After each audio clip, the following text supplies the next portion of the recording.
ทางบ้านแล้วก็กินข้าวสามัคคีนี่คือยกแม่โอ้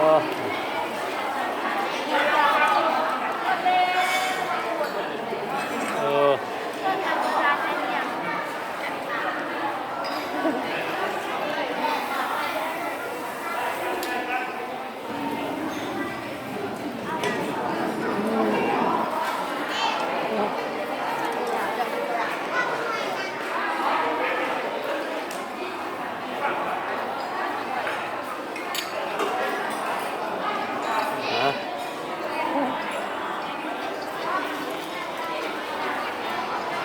อ๋อมือได้เขาสิเซ้งเนี่ยฮะมือในแล้วมันที่หกประชงว่ามืออื่นบอก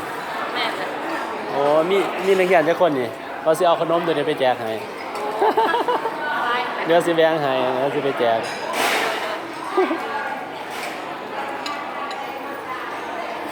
โอ้สิได้หน่อยได้หลายเดี๋ยวสิแบ่งให้ไปแจกให้มืออื่นเนาะเขาเซ้งบ่เออ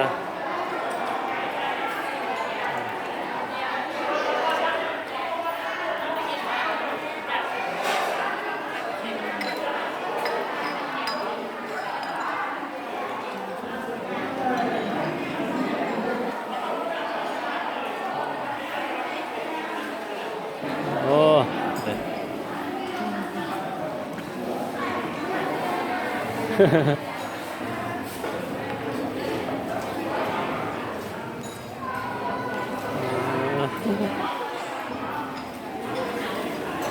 ซีมบ่เนาะบ่อิ่มกะกินข้าวสามัคคีเนาะ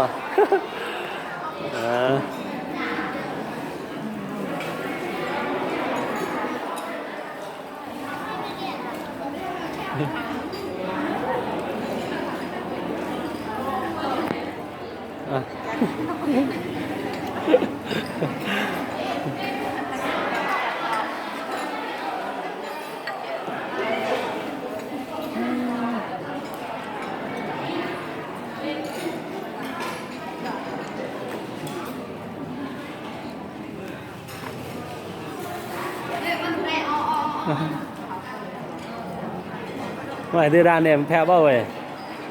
ว่าสิเป็นหยังเลยว้ามีตระกูลหนึงเลยนี่เนาะโอ้ดีเลย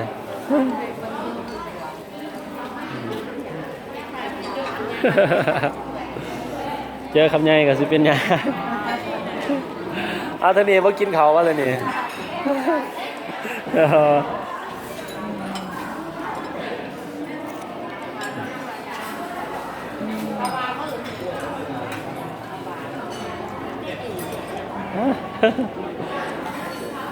โอ้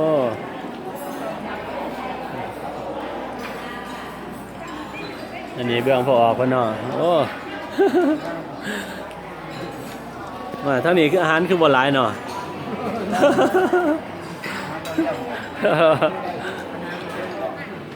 กินข้าวสามัคคี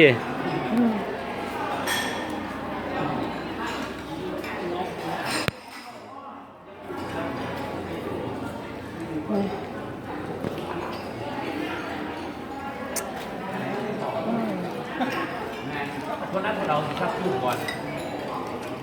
โบยโชว์ตัวความส่วน